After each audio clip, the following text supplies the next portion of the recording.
बिस्मिल्लाहिर्रहमानिर्रहीम। अस्सलाम वालेकुम। मैं हूं मुअज़्ज़म अली और आप देख रहे हैं civil techniques with Malik Muazzam.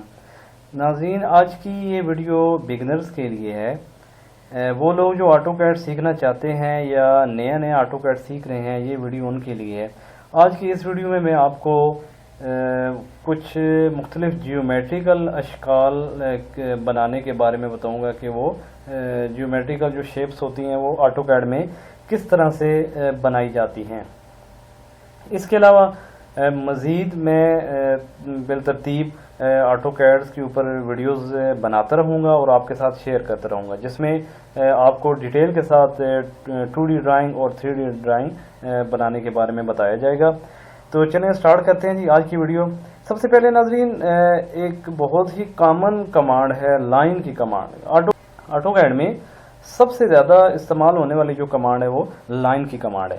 तो लाइन की कमांड लगाने के लिए आपने सिंपली करना है जी, ये कमांड बॉक्स है, नीचे आपको नज़र आ रहा है जी कमांड बॉक्स। आप कोई भी जब कमांड देंगे वो ऑटोमेटिकली उधर वो लिखना शुरू हो जाएगी। मैंने लिखा G L enter. L enter basically L short cut की है जी लाइन की कमांड की। जब आपने किया एल एंटर तो फिर आपने अपनी स्क्रीन के ऊपर उस जगह पे क्लिक करना है जहां से आप लाइन स्टार्ट करना चाहते हैं, लाइन लगाना चाहते हैं। तो मैंने यहां पे क्लिक किया, अब ये देखें एक लाइन लग रही है, लेकिन इसके बाद आपने वो डिस्टेंस देना होगा कि आप कितने डिस्टेंस या कितनी लेंथ की लाइन जो है वो लगाना चाहते हैं। आप अभी देखें तो अभी ये जो लाइन लग रही है ये वर्टिकली लग रही है या हॉरिजॉन्टली लग रही है। अगर आप यहाँ पे F8 प्रेस करें, F8 प्रेस करेंगे तो अब आप जो है हॉरिजॉन्टल वर्टिकल के अलावा जो तिरछी लाइन है, ओब्लीक लाइन है, वो भी लगा सकते हैं। दोबारा F8 प्रेस किया तो अब जो है सिर्फ वर्टिकल या हॉरिजॉन्टल लाइन ही लग पा रही है, इंक्लाइन लाइन या ओब्लीक लाइन नहीं लग पा रही। अच्छा चलें दोबारा मैं आपको इसको रिपीट करता हूँ जी। मैंने क्या किया जी, एल एंटर, स्क्रीन पे क्लिक किया जिधर से मैं लाइन लगाना चाहता था। उसके बाद मैंने डिस्टेंस देना है, कितने लेंथ की लाइन लगाना चाहते हैं। तो मैं फर्ज किया देता हूँ जी 12 फीट। ये नीचे आपको नज़र आ रहा है, मैंने जो कमांड डिस्टेंस दिया है 12 फीट। 12 feet enter. जब 12 फीट एंटर किया तो ये एक जो लाइन है वो हमारे पास लग के आई है। अच्छा जी, ये लाइन अब आप चेक करना चाहते हैं कि उतनी ही लगी है जितनी आपने लगाई है, तो उसकी कमांड होती है डायमेंशन की कमांड है, जिसकी शॉर्ट कट की है जी DAL। नीचे आपको नजर आ रहा है DAL डबल एंटर। 2 दफा आपने एंटर प्रेस करना है।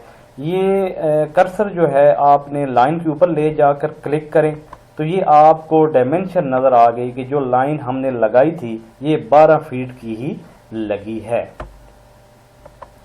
इसके बाद मैं आपको रेक्टेंगल लगाने का तरीका बताऊंगा कि ऑटो कैड में जो रेक्टेंगल है वो किस तरह से लगाया जा सकता है। तो उसकी कमांड है जी REC एंटर करने के बाद आपने स्क्रीन पे उस जगह पे क्लिक करना है जहां पे आप रेक्टेंगल स्टार्ट करना चाहते हैं। यहाँ पे मैंने क्लिक किया। उसके बाद आपने अब डायमेंशंस देनी है, यानी कि लेंथ और विड्थ देनी है रेक्टेंगल की। तो वो किस तरह से देंगे, आपने सबसे पहले @ लिखा, नीचे आपको नजर आ रहा है कमांड बॉक्स में @ उसके बाद मैंने लिखा जी 14 फीट, यानी कि ये लेंथ, पहले लेंथ देनी है, उसके बाद कॉमा लगाना है, उसके बाद विड्थ देनी है। मैंने 14 और 12 जो है लेंथ विड्थ दे दिया। उसके बाद एंटर किया तो यहाँ पे एक रेक्टेंगल लगा हुआ आ गया है जी हमारे सामने। ये रेक्टेंगल एक लगा हुआ आ गया है।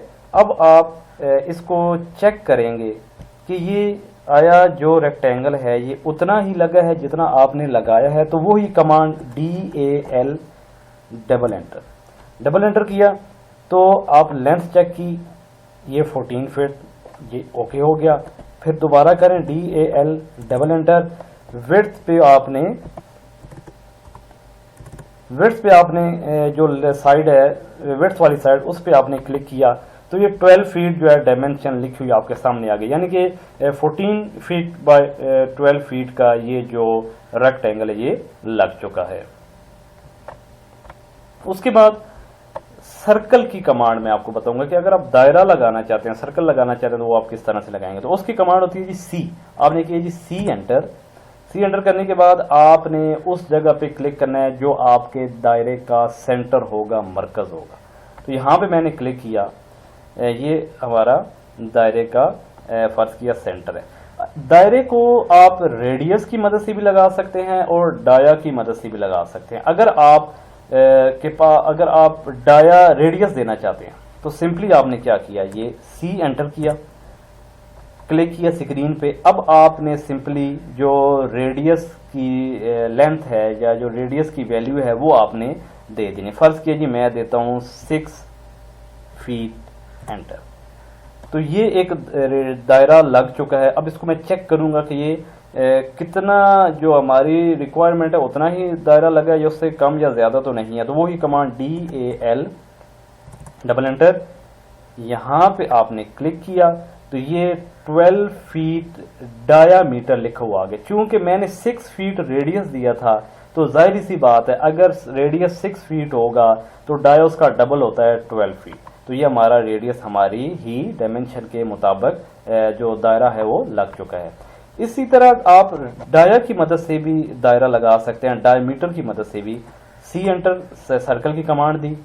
अब अगर आप डाया देना चाहते हैं तो आप पहले डी एंटर करेंगे, आपने किया डी एंटर। अब आप डायामीटर की वैल्यू एंटर करें तो वो है जी 12 फीट, एंटर मैं कर देता हूँ जी 12 फीट, एंटर। तो अब एक और हमारे पास दायरा लग चुका है, इसकी भी डायमेंशन हम चेक करेंगे जी DAL डबल एंटर। तो ये भी 12 फीट का ही दायरा है। तो ये पहला दायरा वो मैंने रेडियस दे के लगाया था, जो दूसरा दायरा वो मैंने डायामीटर की वैल्यू देकर लगाया। तो आप रेडियस से भी सर्कल लगा सकते हैं और डायामीटर की वैल्यू से भी आप सर्कल लगा सकते हैं ऑटोकैड के अंदर। उसके बाद पॉलीगॉन। पॉलीगॉन हम किसको कहते हैं जी, 5 या 5 से ज़्यादा साइड्स वाली जो क्लोज शक्ल होती है, शेप होती है, उसको हम पॉलीगॉन कहते हैं। तो पॉलीगॉन की कमांड है जी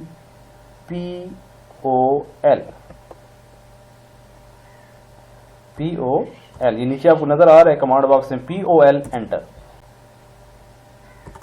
पॉलीगॉन की कमांड होती है जी POL एंटर। POL एंटर करने के बाद ये आपसे नंबर ऑफ साइड्स मांग रहा है। तो फर्ज कीजिए मैं 10 साइड्स वाली बंद शक्ल जो वो बनाना चाहता हूँ, तो 10 के बाद मैंने एंटर किया। उसके बाद स्पेसिफाई सेंटर ऑफ पॉलीगॉन और एज के, उस पॉलीगॉन का सेंटर वो उस जगह पे क्लिक करें या जो कोई कोना है पॉलीगॉन का वो मार्क करें। तो मैं एज की मदद से जो पॉलीगॉन वो बनाऊंगा, यहाँ पे मैं करूँगा जी E एंटर। E एंटर यानी कि उस जगह पे क्लिक करें जहाँ आप उसका कोना रखना चाहते हैं। तो यहाँ पे मैंने क्लिक किया। अब आपने यहाँ पे एक साइड की लंबाई देनी है। तो फर्ज कीजिए 3 फीट मैं देता हूँ, पॉलीगॉन की 10 साइडें हैं तो एक साइड की लंबाई 3 फीट है। 3 फीट एंटर किया तो ये हमारे पास एक पॉलीगॉन लग चुका है। इसको हम चेक करेंगे DAL डबल एंटर की मदद से कि आया ये 3 फीट का ही है। तो ये हमारे पास 3 फीट पर साइड इसकी लेंथ है और इसकी टोटल 10 साइडें हैं, यानी कि डेकागॉन एक जो है वो हमने ऑटोकैड में ड्रा किया है। इसके बाद एक कमांड होती है जूम एंटर, और उसका क्या फ़ायदा होता है कि आपने अभी तक जितनी भी ड्राइंग या जो भी काम आपने शीट में किया हुआ है वो सारा का सारा आपके सामने ओपन हो जाए। तो उसके लिए आपने क्या करना है जी, Z enter E enter. Z enter E enter किया तो जो जितना भी काम या जो चीज़ें मैंने ऑटोकैड की इस शीट में बनाई थी वो सारी की सारी ओपन होकर आ गई हैं हमारे सामने। तो ये वो कमांड क्या थी जी, Z एंटर, उसके बाद E एंटर। इससे जो चीज़ बनी हुई होगी ड्राइंग में वो सारी आपके सामने प्रॉपर तरीके से ओपन होके जो है वो आ जाएगी। तो ये कुछ ज्योमेट्रिकल अशकाल थी जो मैंने आपको ऑटोकैड में बनाने सिखाई। इसके अलावा मज़ीद मेरी नेक्स्ट वीडियोज़ में आपको मज़ीद ऑटोकैड के मतलब जो इन्फॉर्मेटिव वीडियोज़ है वो मिलती रहेंगी।